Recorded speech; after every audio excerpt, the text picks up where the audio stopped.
Hello दोस्तों, तो आपका स्वागत है एडी झारखंड क्लासेस में। और एडी झारखंड क्लासेस लाया है आप लोग के लिए आज न्यू नागपुरी सिलेबस 2023 के अनुसार, जो कि जेएससीजीएल नगर पालिका औद्योगिक प्रशिक्षण अधिकारी के लिए बहुत ही ज़्यादा इम्पॉर्टेंट है। और आपका एक सीट दिलाने के लिए भी ये बहुत ज़्यादा इम्पॉर्टेंट है। कैसे वो हम बताते हैं। और ये जो है आपका पार्ट वन छूटा हुआ था ना, ये आप लोग सभी बोल रहे थे सर पार्ट वन लोकगीत की परिभाषा। इसका एमसीक्यू टेस्ट सीरीज ना, वीआईपी टेस्ट सीरीज है, बहुत ही बेस्ट और एकदम गहरा जो होता है ना, अंदर जाके एमसीक्यू निकाला गया है। ठीक है, एक भी प्रश्न नहीं छूटेगा परिभाषा से। और जो है ये पार्ट 7 में समाप्त हुआ है, पार्ट 1 से पार्ट 7 तक हुआ है। टोटल यहाँ लोकगीत हुआ है, लेकिन गीत जो ओरिजिनल आएंगे वो खुद से पढ़ने पड़ेंगे।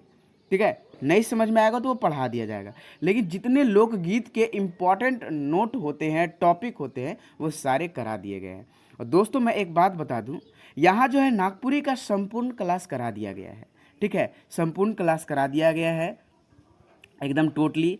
अभी जो नागपुरी का प्राइस है, ठीक है, 399 है ना, 399 है। ये ऑफर प्राइस ख़त्म हो गया था, लेकिन फिर से एक ऑफर प्राइस आया है।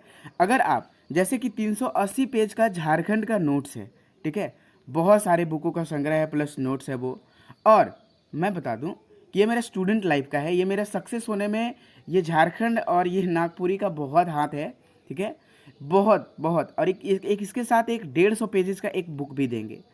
दोनों बुक पढ़ लीजिए, झारखंड में आपको कोई भी, ठीक है, बहुत सारे आजकल मार्केट में आ गए हैं, क्या क्या है, ब्रह्मास्त्र है, 360 डिग्री है ना, बहुत सारे आ गए हैं, तो सारे पढ़ने हैं। ठीक है, लेकिन वो सब का बाप मिलेगा इसमें ना, वो सब का बाप है। ठीक है, नॉलेज के मामले में भला ही एक नोट्स है, लेकिन नॉलेज के मामले में बहुत अच्छा है। ठीक है, तो आप देख लेंगे कि ये लोकगीत का जो है संपूर्ण क्लास यहाँ हो चुका है, लेकिन ये फर्स्ट पार्ट छूट गया था।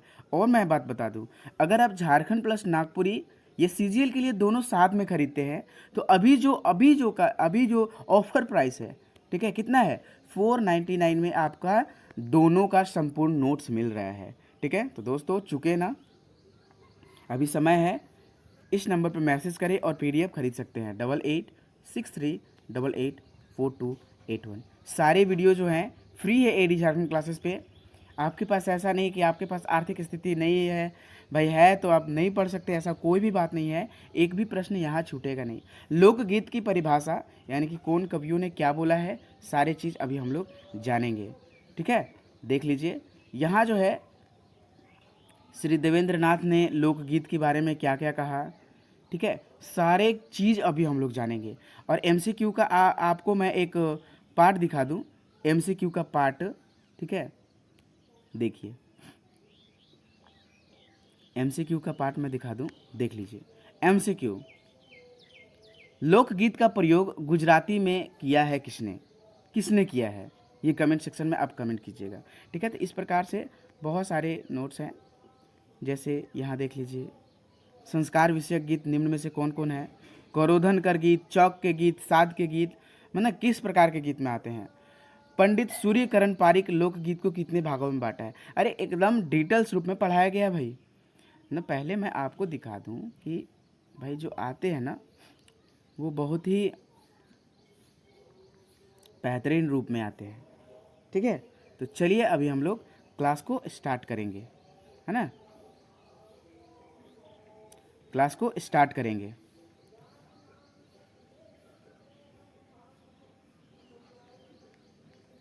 पहला है ये जो नागपुरी लोक साहित्य भुवनेश्वर अनुज के जो बुक है, इस पूरे बुक का जो है ये एकदम निचोड़ है, सार है। ठीक है, लोकगीत पीडीएफ के लिए आप कांटेक्ट कर सकते हैं इस नंबर पे 8863884281। यहाँ नागपुरी और झारखंड का संपूर्ण क्लास कराया गया है। आप प्लेलिस्ट में जाएं, सारे वीडियो को देखें, सफलता आपके हाथों में है। ठीक है, नागपुरी लोकगीत ने जीवन की विभिन्न रागात्मक वृत्तियों की अभिव्यक्ति है। नागपुरी लोकगीत में जीवन की क्या चीज़ है? विभिन्न रागात्मक वृत्तियों की अभिव्यक्ति है। नेक्स्ट, लोकगीत उन लोगों के जीवन का स्वेदपूर्ण प्रवाह है जो आदिम अवस्था में जीवन बिताते हैं। तो किसका है लोकगीत? किन लोगों का स्वेदपूर्ण प्रवाह है? तो जो आदिम अवस्था में जीवन बिताते हैं। ठीक है। नेक्स्ट, लोकगीत किसी व्यक्ति द्वारा रचित नहीं होते, ये जनमानस की अज्ञात सृष्टि है। अरे भाई, जनमानस की अज्ञात सृष्टि है तो ये आते कहाँ से हैं? क्वेश्चंस हैं। तो चलिए देवेंद्रनाथ सत्यार्थी जी ने क्या कहा है कि वो आते कहाँ से हैं, ये चीज़ हम लोग जान लेते हैं। तो ये देवेंद्रनाथ जी का कहा हुआ बात है कि कुछ स्मरण विस्मरण की आंख मिचौनी से, मतलब कुछ याद हो उससे, कुछ अट्टहास से, मतलब कुछ मनोरंजन से, कुछ उदास हृदय से, यही सबसे आते हैं। और ये सब किसने बोला? ये देवेंद्रनाथ सत्यार्थी जी ने बोला था। ठीक है। जीवन के सुख, जीवन के दुख, ये हैं लोकगीत के बीज। ये किसने कहा? तो देवेंद्रनाथ सत्यार्थी जी ने। सारे पॉइंट को आप याद रखेंगे। ठीक है। लोकगीत की रचना स्वतः होती है, किसने बोला? देवेंद्रनाथ सत्यार्थी जी। आदिम मनुष्य हृदय के गानों का नाम क्या है? लोकगीत है। ठीक है। जन्म से मरण तक के लोकगीत वो मृत्यु संस्कार में आता है। विद्वान लोक द्वारा परिभाषित लोकगीत, जैसे ये पढ़ देते हैं, विद्वानों के द्वारा लोकगीत बताया गया है। कौन कौन से क्या चीज़ विद्वान के बारे में बताया गया है, ये सारी चीज़ आगे हम लोग जानेंगे। ठीक है। लोकगीत का जो मूल आधार है जातीय संगीत में है। लोकगीत का मूल आधार कहाँ है? जातीय संगीत में। VVI इंपॉर्टेंट पॉइंट सारे जैसे जैसे मैंने नोट्स बनाए वैसे वैसे आपको लिख लेने हैं। लोकगीत किसी संस्कृति के मुंह बोलते चित्र हैं। क्या हैं? मुंह बोलते चित्र हैं। ग्राम गीत संभवतः वह आशु कवित्व है जो कर्म या क्रीड़ा के ताल पर रखा जाता है। नेक्स्ट पॉइंट, 4th नंबर, लोकगीत सामान्य मानवीय धरोहर है जो विश्व मानव की भूमि पर प्राप्त है। ठीक है। लोकगीत में संगीत एवं काव्य का सम्मिश्रण होता है। लेकिन ये किसने बोला है? ठीक है, ये किसने बोला है? अभी तो मैंने बहुत सारे विद्वानों क्या क्या बोले वो चीज़ बता रहे हैं। ये किसने बोला है? ये किसने बोला है? स्वतः स्फुरन की देन है। ये किसने बोला है? सारे आगे बताएंगे और यही सब इम्पॉर्टेंट है। लोकगीत हमारे जीवन का विकास का इतिहास है। ठीक है। लोकगीत स्वतः स्फुरन की देन है। ठीक है। सारे चीज़ अभी हम लोग जानने वाले हैं भाई। ये तो विद्वान लोग क्या क्या बोले हैं वो चीज़ हम लोग अभी जान रहे हैं। ठीक है। लोकगीत रस से सने हैं। लोकगीत मानव हृदय की प्रवृत्तियों की भावना की गति है। ठीक है। चलिए अब हम लोग देखते हैं। डॉक्टर कृष्ण देव उपाध्याय के अनुसार ग्राम गीत और लोकगीत भिन्न भिन्न है। कैसे भाई? तो ये कृष्णदेव उपाध्याय जी है ना, क्या किए हैं? वैलेड को लोकगीत कहा है।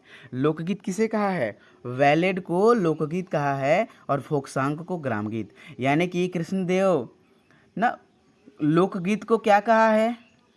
ब्लेड। अरे लोक लोक लोक आदमी यानी कि लोक यानी कि समझिए कि लोग कह दीजिए। और लोग क्या चीज़ दाढ़ी बनाने में यूज करता है? ब्लेड को। तो ये चीज़ याद रख लीजिए कि कृष्णदेव उपाध्याय लोक को क्या बोले हैं? बैलेड। और ग्राम गीत को फोक सॉन्ग। ग्राम के गीत क्या होता है अखरा में? अरे सॉन्ग होता है भाई, अखरा कर गीत सॉन्ग हो खेला। ठीक है।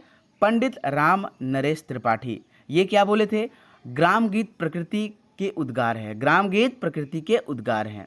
चलिए नेक्स्ट, कृष्णानंद गुप्त क्या परिभाषा दिया है लोकगीत का भाई? तो ग्राम गीत छोटे होते हैं और रचना काल की दृष्टि से आधुनिक भी हो सकते हैं। ठीक है। नेक्स्ट चलिए, ग्राम गीत छोटा नहीं बड़ा भी हो सकता है। ठीक है। ये सब लोकगीत में ही आता है भाई, आप लोग टेंशन ना लेंगे, ये सब लोकगीत का ही परिभाषा दिए हैं। ठीक है। ये ग्राम गीत है तो ग्राम गीत ही वहाँ क्वेश्चन पूछेगा। ठीक है। पंडित हजारी प्रसाद द्विवेदी लोकगीत के बारे में क्या बोले हैं, क्या परिभाषा दिए हैं? ग्राम गीत जो है आर्य उत्तर सभ्यता के वेद यानी कि श्रुति है। तो आपसे पूछ देगा कि ग्राम गीत आर्य उत्तर सभ्यता के वेद यानी श्रुति है, ये परिभाषा किसने दिया है? तो पंडित हजारी प्रसाद द्विवेदी ना। नेक्स्ट, सूर्यकरण पारिक क्या बोले हैं? ठीक है। सूर्यकरण पारिक क्या परिभाषा दिए हैं? राजस्थानी लोग, ये राजस्थानी लोकगीत लिखते थे और इन्होंने बोला है ग्रामीण शब्द का विरोध किया है और लोकगीत को स्वीकारा है। तो किसने ग्रामीण शब्द का विरोध किया है और लोकगीत को स्वीकारा है? तो सूर्यकरण पारिक। स्वर्गीय झवेर चंद्र मेघानी ने त्रिपाठी जी से पूर्व ही, ठीक है, त्रिपाठी जी कौन थे ये भी आपको बताएंगे, शब्द का प्रयोग किया है गुजराती लोकगीत में, ठीक है। तो त्रिपाठी जी के, ठीक है, पूर्व लोकगीत के शब्द का प्रयोग गुजराती लोकगीत में किसने किया है, तो झवेरचंद मेघानी। और गुजराती लोकगीत के लेखक कौन है, तो झवेरचंद मेघानी। राजस्थानी लोकगीत के लेखक कौन है, इसमें मेन जो है वो है सूर्यकरण पारिक।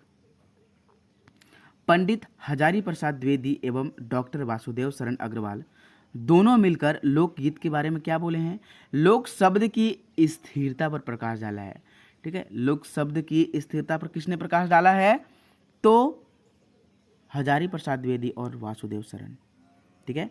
कुछ पॉइंट्स देख लेते हैं। लोकगीत में मानवीय भावों, विचारों एवं परिस्थितियां का सामना दिखाई पड़ती है। लोकगीत धरती के गीत है, ये सब उन लोगों के द्वारा लिखा गया है ना, ये अलग पॉइंट है, ठीक है, याद रखेंगे, उसमें आप मत जोड़ दीजिएगा। यहाँ जो लाइन है ना, अगर रहेंगे तो यहाँ ऐड किया जाएगा, लेकिन जो भी अलग पॉइंट है वो देखिए 0 करके ऐसे दिया हुआ है पॉइंट। लोकगीत क्या होते हैं, धरती के गीत होते हैं। नेक्स्ट पॉइंट है, नागपुरी लोकगीत में जीवन की घटनाओं का समावेश होता है। नागपुरी लोकगीत में किसका समावेश होता है, जीवन की घटनाओं का। भाई एक भी प्रश्न नहीं छूटने वाला है ना, पेड ग्रुप में भी ऐसा आपको नहीं पढ़ाया जाएगा, मैं लिख के देता हूँ, ठीक है, क्योंकि यहाँ जो है निस्वार्थ भाव से आप लोग को मेरा है कि इस बार एक सीट जरूर दिला दूँ। कहने का मतलब है मेरे जितने भी विद्यार्थी, जितने भी मेरे प्यारे विद्यार्थी पढ़ रहे हैं, वो सबको एक एक सीट मिले जो खुद से मेहनत कर रहे हैं। आप 90+ इस क्लास से ला सकते हैं, जो एडी झारखंड क्लासेस के द्वारा कराया जा रहा है क्लास, ये पूरे, ठीक है, आप कर सकते हैं, लेकिन आप में जुनून होना चाहिए। अरे कुछ कर गुजरने का जज्बा होना चाहिए, ठीक है। नहीं तो सोच रहे हैं नोट्स खरीद लिए हैं और आप वो तख्ते पर रख दिए हैं, अलमीरा में रख दिए हैं, कोई फ़ायदा नहीं है, कोई फ़ायदा नहीं है। मैं लिख के देता हूँ, ज़्यादा दिन टाइम नहीं है दोस्तों, बस 1.5 से 2 महीना है।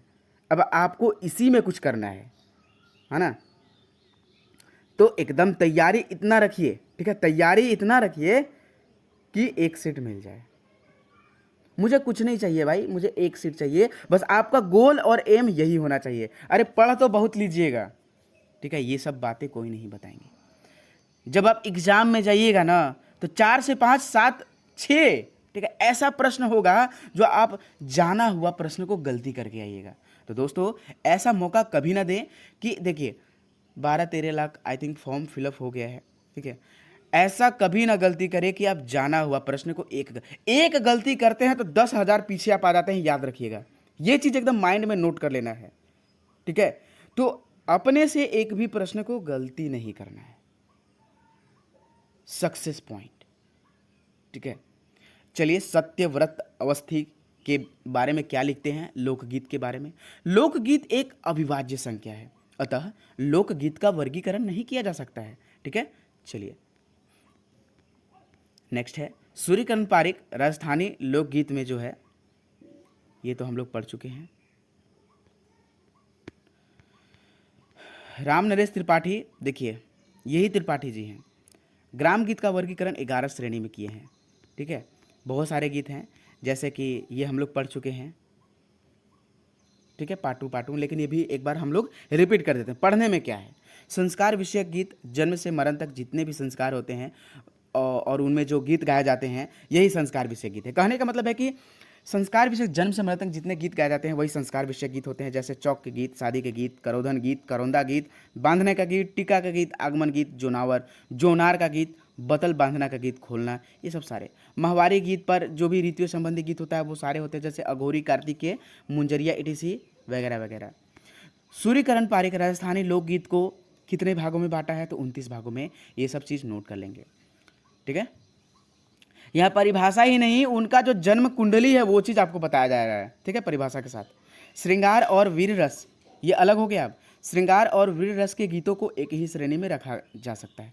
पति पत्नी तथा भाई बहन के प्रेम के गीतों को ऋतु संबंधी गीत के अंतर्गत रखा जाता है। ये आपको याद आएंगे, ऋतु संबंधी गीत में बहुत इंपॉर्टेंट पॉइंट है। डॉक्टर सत्येंद्र ने लोकगीत को कितने भागों में बांटा है, ये सब उन्हीं लोग का परिभाषा दिया हुआ है। पहला है अनुष्ठान, ठीक है, दूसरा है उद्योग संपर्क, तीसरा तिथि धारक। चलिए नेक्स्ट पॉइंट की ओर चलते हैं।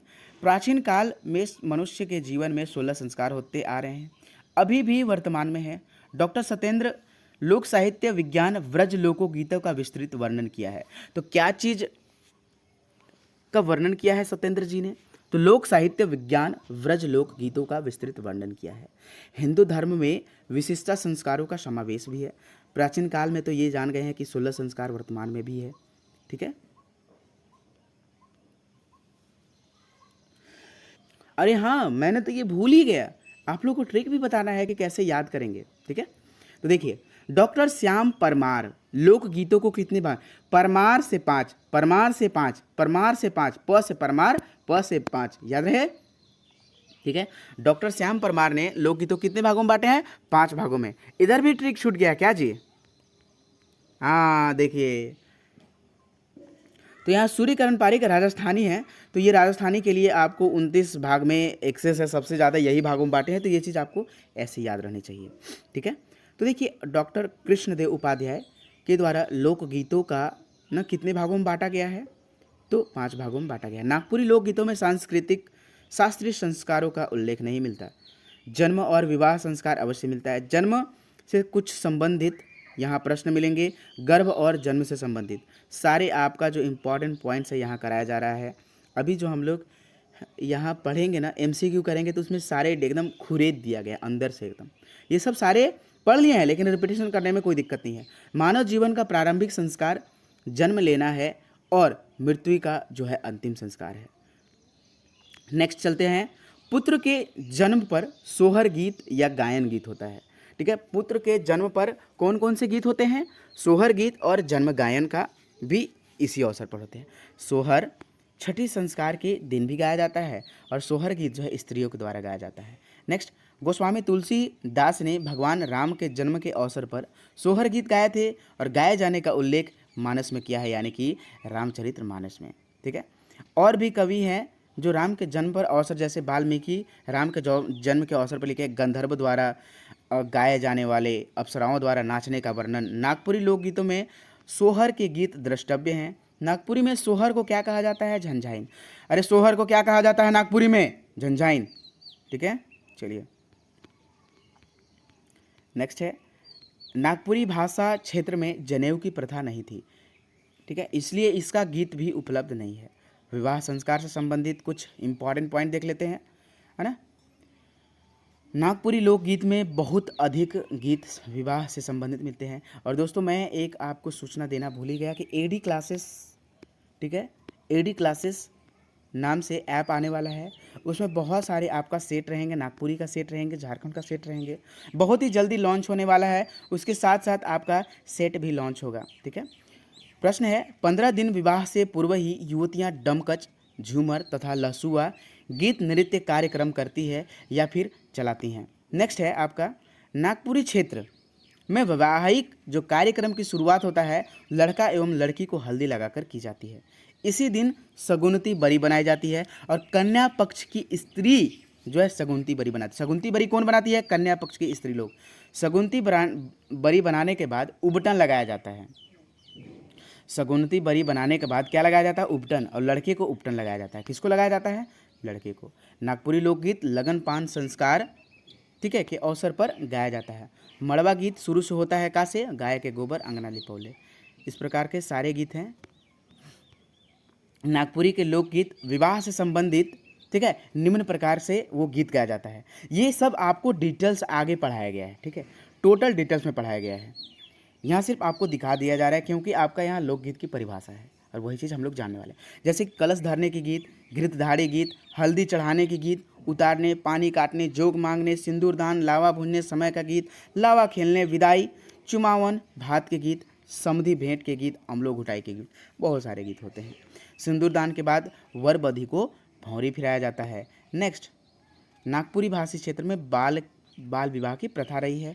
माता पिता बच्चा को गोद में लेकर शादी आते हैं और शादी कराते थे पहले, और इसका जो एक उल्लेख है वो बसिया गांव का उल्लेख है। चलिए देखते हैं। नागपुरी लोक साहित्य के बुक में जो भी भुवनेश्वर अनुज के द्वारा लिखा गया है सारी चीज़ें हम लेंगे।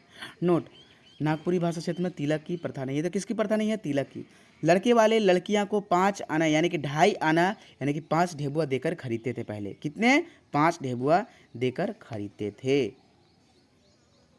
वर्तमान में भी 5 ढेबुआ देने की प्रथा है। यह लड़कियों की मंगनी की प्रथा है। माँ से खेलने के लिए बेटी लोग क्या मांगती है? सुपली। ठीक है, सुपली खरीद देने के बाद कहती है। ठीक है, नेक्स्ट, गौना के कुछ महत्वपूर्ण प्रश्न। नागपुरी क्षेत्र में गौना संस्कृति का अपभ्रंश है। सारे डिटेल्स में पढ़ाया गया भाई लोग, टेंशन ना लेंगे। गौना का अर्थ होता है गमन अर्थात जाना। ठीक है, नागपुरी भाषी क्षेत्र के गरीब हैं, इसलिए गौना के अवसर पर ही विवाह करा देते हैं और विवाह के गीत भी गा जाते हैं। लियावन की प्रथा, जैसे वर पक्ष के लोग वर वधू को लेने जाते हैं, एकमात्र संस्कार उसका जो होता है घर भरना होता है। इस संस्कार में विदाई के पूर्व 5 खाली घड़े रख दिए जाते हैं। और क्या होता है? डमकच राग में माँ बेटी को क्या सिखाती है कि बेटी वो चले तो शीश झुकाकर चले और पिता की कुल प्रतिष्ठा मान बना कर रखे। तो चलिए अभी हम लोग फिर से क्या चलते हैं? परिभाषा की ओर चलते हैं। जॉर्ज हरजोग लोकगीत को परिभाषित किए हैं। क्या चीज़ परिभाषा दी है? मानव समूह के गीत को लोकगीत कहा जाता है। ठीक है, वह मुख्यतः ग्रामीण है। कहने का मतलब यह है कि ग्रामीण लोग ही क्या कहते हैं? मानव समूह के गीतों को क्या कहा है? लोकगीत कहा है। और ये कौन बोले हैं? जॉर्ज हरजोग। नेक्स्ट चलिए, ये सब आपको तो याद करने पड़ेंगे भाई, लेकिन ये नहीं कि हम आपको बता के चल दिए आप अरे याद ही नहीं है आपको। ठीक है, ऐसा कुछ भी नहीं। देखिए यहाँ जॉर्ज हरजोग, हररोग, ठीक है, हरजोग मानव समूह लोक गीतों यानी कि ग्रामीण लोग ही, यहाँ ग्रामीण शब्द आए तो ग्रामीण लोग रोज गीतों को लोकगीत कहते हैं। ये चीज़ याद रखिएगा। राम नरेश त्रिपाठी क्या बोले हैं? लोकगीत को ग्रामीण गीत यानी कि ग्राम गीत का है। लोकगीत को क्या कहे हैं? राम नरेश त्रिपाठी। और यही राम नरेश त्रिपाठी जी ही ने लोकगीतों को कितने, ग्राम गीतों को कितने भागों में बांटा? 11 भागों में बांटा था। ठीक है, याद है। और मैं बता दूं कि सूर्यकरण त्रिपाठी लोकगीत को कितने भागों में बांटा था? जल्दी कमेंट सेक्शन में करें। 29, 28, 44। ठीक है, तो लोकगीतों को ग्राम गीत में किसने कहा? तो ये रामनरेश त्रिपाठी। ठीक है, डॉक्टर सत्येंद्र ने लोकगीतों का वर्गीकरण कितने भागों में किया? 3 भागों में। नगर के लोकगीत, ग्राम के लोकगीत और जंगल के लोकगीत। ठीक है, नेक्स्ट, नागपुरी क्षेत्र में क्षेत्र है। जातीय भेदभाव लोकगीतों में मिलता है। सिर्फ स्त्रियों द्वारा गाए जाने वाले लोकगीत जैसे सोहर, झूमर, डमकच, अंगनई, विवाह, लोरी, झंझन आदि है। ठीक है ना।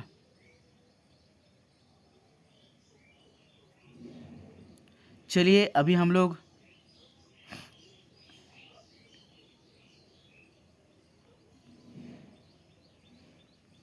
देखेंगे। सारे कवियों के बारे में परिभाषा तो जान चुके हैं। ठीक है, बहुत सारे इसमें इम्पॉर्टेंट पॉइंट्स भी आपको बताए गए हैं। पुरुषों द्वारा गाए जाने वाले लोकगीत जैसे पुरुष, खेमटा, लहसुआ, पावस, फगुआ, उदासी, गोलबारी, रंग आदि है। लोकगीतों में कवित्वहीनता होती है। लोकगीत होती है लोक संस्कृति के आधार पर है। ठीक है, लोकगीत किसके पर है? लोक संस्कृति के आधार पर है। रस के अनुसार लोकगीत का विभाजन कितने भागों में किया गया है? 4 भागों में किया गया है। रस के मुताबिक लोकगीतों का विभाजन कितने भागों में किया गया है? तो 4 भागों में किया गया है। नेक्स्ट, लोकगीतों में मानव कृतित्व की वह सामान्य धरोहर है जो विश्व मानव की भूमि पर प्राप्त हुई है। लोकगीत मानव हृदय की प्रवृत्तियों तथा भावनाओं, है ना, कि तन्मय की तीव्रतम अवस्था की गति है, जो स्वर या ताल को प्रधानता देकर धुन प्रधान होते हैं। नेक्स्ट चलिए, लोकगीत अथवा लोकवार्ता से क्या समझते हैं हम लोग? तो ये जो है यानी कि का क्षेत्र जो है यानी कि लोकगीत अथवा लोकवार्ता का जो क्षेत्र है, न तो गांव ही है न जंगल पहाड़ ही है। वैज्ञानिक दृष्टि से देखा जाए तो ये लोकमानस का सर्वत्र विद्यमान है ना। चलिए, नागपुरी भाषा क्षेत्र में जातीय भेद भी लोकगीत में मिलते हैं। जैसे क्या क्या चीज़ हैं भाई? वास्तव में नागपुरी भाषा क्षेत्र प्रकृति की बेटी है। लोकगीत में स्त्रियों के गीत का अत्यधिक महत्व दिया गया है। किसका? स्त्रियों के गीत का। लोकगीत लोक धुन पर आधारित होते हैं। लोक धुन का वर्गीकरण निम्न प्रकार से होता है। कैसे? जैसे भाई देखिए, स्त्रियों और पुरुष के अलग अलग राग मिलते हैं। कुछ रागनियाँ विशेष नाच के लिए बनाई जाती है, मतलब राग कुछ नाच के लिए बनाया जाता है। बहुत सारी राग रागनी जो है विशेष अवसर पर ही गाई जाती है, बनाई जाती है। बहुत सारी राग और रागनियाँ जो केवल विशेष प्रकार के नृत्यों के लिए ही बनाए जाते हैं। लोक नागपुरी लोकगीतों में लोक संस्कृति का चित्रण भी अवश्य भावी होता है ना। चलिए नेक्स्ट है, नागपुरी भाषा क्षेत्र में लोकगीत में जनजीवन का प्रतिबिंब दिखाई पड़ता है। ठीक है, नागपुरी लोकगीतों का जो मुख्य उद्देश्य है लोक जीवन में उल्लास के रस को अनुभूत कराना होता है। ठीक है, यानी कि जो लोकगीतों में मुख्य उद्देश्य होता है लोक जीवन का, वह क्या होता है? ठीक है, उल्लास के रस को अनुभूत कराना। आपको परिभाषा के साथ साथ उसका जो विशेषता होता है वो भी बताया जा रहा है। ठीक है, क्योंकि आपका एक भी प्रश्न न छूटे, एकदम संपूर्ण क्लास यहाँ नागपुरी का क्लास करा दिया गया है। ठीक है, नागपुरी लोकगीतों के कारण आज भी क्या होती है? लोक जीवन, ठीक है, लौकिक जीवन की परंपराएं नागपुरी भाषा क्षेत्र में जीवित है। या लौकिक गीत यानी लौकिक जीवन की जो परंपराएं होती हैं नागपुरी भाषा क्षेत्र में जीवित है अभी तक। ठीक है, डॉक्टर श्याम परमार की मान्यता के अनुसार विशेषता बताया गया है। क्या चीज़? लोकगीतों में इनकी नैसर्गिकता के लिए जाना जाता है। तो देखिए, लोकगीतों की इनकी नैसर्गिकता के लिए जाना जाता है। ये किसने कहा है? लोकगीत को परिभाषित किसने किया है? तो श्याम परमार।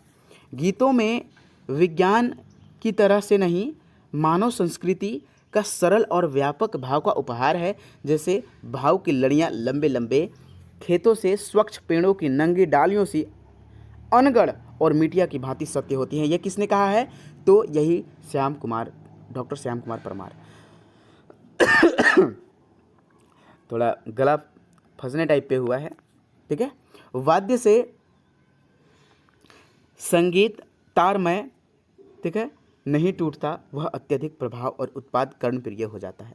तो दोस्तों, ये जो है आपका जो है,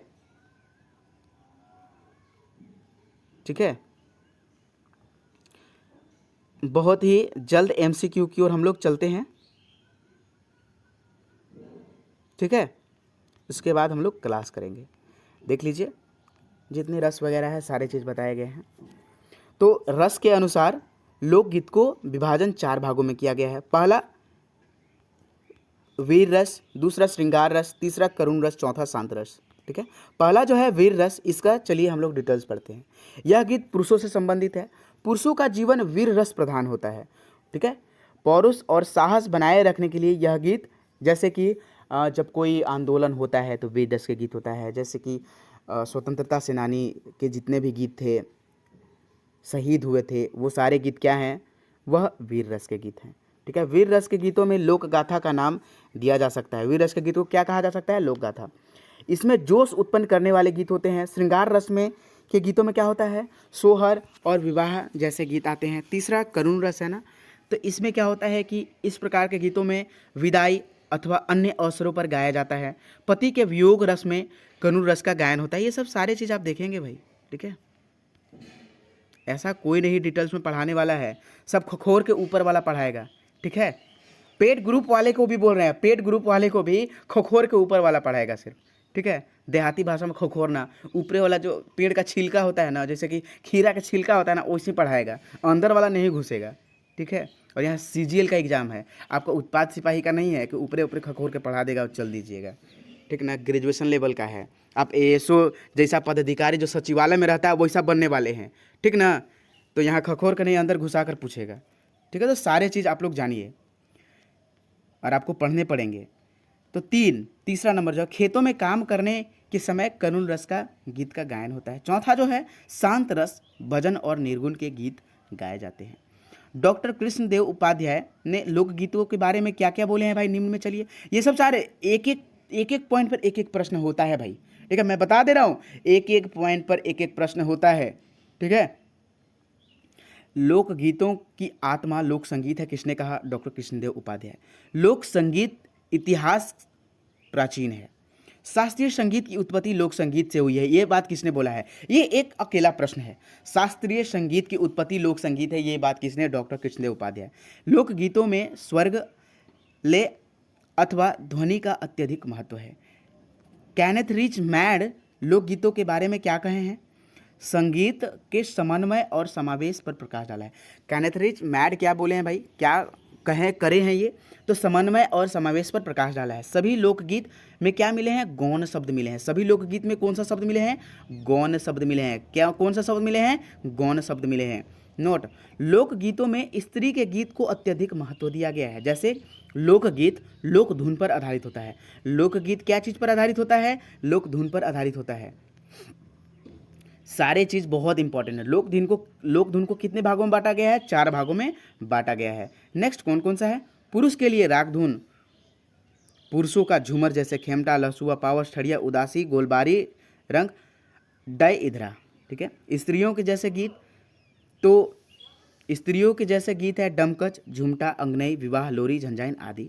बहुत सारे हैं जो आपको ये सब सारे चीज़ डिटेल्स में पढ़ाया जाएगा। ये जितने हैं ना, झाई, लहसुआ, झूमर, पहिल, सांझा, सारे आपको आगे डिटेल्स में पढ़ाया गया है, याद रहे। ठीक है। तीसरा, समय बोधक कराने वाले राग उदासी, पावस, फगुआ, विशेष भाव आदि का बोध कराने वाले राग झूमर, लहसुआ, ठड़िया सब मिलते रहे। चौथा जो है समय बोधक राग पहिल, सांझा, भिन्न, सरिया तथा आदि प्रभाव मिल रहे हैं। लोकगीत की विशेषता कौन कौन बताएं, चलिए देख लेते हैं। डॉक्टर श्याम परमार, लोकगीतों नैसर्गिकता के लिए जाना जाता है। किसने बोला? लोकगीत नैसर्गिकता के लिए जाना जाता है। यह किसके द्वारा परिभाषित किया गया है? तो ये डॉक्टर श्याम परमार के द्वारा बताया गया है। बीच बीच में आपको कवियों का जो परिभाषा है दिया जा रहा है। ठीक है। नागपुरी लोकगीत में सांस्कृतिक लोक संस्कृति का चित्रण अवश्य मिलता है। तो नागपुरी लोकगीत में किसका चित्रण मिलता है? मेरा, कि आपका, कि किसी जानवर का, कि आपके पड़ोसन का? किसी का नहीं रे भाई। ठीक है। तो ये जो मिलता है संस्कृति, जो लोक संस्कृति यानी कि झारखंड का जो संस्कृति का चित्रण है, वही चीज़ यहाँ मिलता है। ठीक है। लोकगीतों में सहजता, मधुरता, रस, योग्यता गुणों के लिए जाना जाता है। ठीक है। लोकगीत में कोई साज, कोई समार नहीं होता। लोकगीत में कोई साज, कोई संवार नहीं होता। नेक्स्ट, लोकगीतों में छंद, अलंकार, वक्रोक्ति, चमत्कार का स्थान नहीं है। क्या क्या चीज का लोकगीत में स्थान नहीं है? तो छंद, अलंकार का, वक्रोक्ति का, चमत्कार का। ठीक है, स्थान नहीं है। लोकगीत में सरलता और सहजता की विशेषता है। ठीक है, क्या चीज है? विशेषता है। नेक्स्ट, लोकगीत और जनजीवन के बारे में चलिए जानते हैं। लोकगीत में जनजीवन का प्रतिबिंब दिखाई पड़ती है। लोकगीत में किसका प्रतिबिंब दिखाई पड़ता है? जनजीवन का, यानी कि हम लोग के जीवन का। नेक्स्ट है जो नागपुरी लोकगीतों में मनुष्य का उद्देश्य लोक जीवन के उल्लास के रस से अनुभव कराना होता है। तो दोस्तों, आपका यहाँ जो है ये क्लास समाप्त हुआ। थ्योरीज का जितने भी इम्पॉर्टेंट हो सकते थे, ठीक है, एकदम बुक को खखोर के अंदर से निकाला गया है, उसका अतरी सतरी सब निकाल दिया गया है। ठीक है, तो आपको जो है यहाँ एडी झारखंड क्लासेस के द्वारा टोटल क्लास फ्री कराया गया है, आप अवश्य देखेंगे। ठीक है, चलिए इसके बाद हम लोग MCQ की ओर देखेंगे और चलेंगे। ठीक है, एकदम चलिए।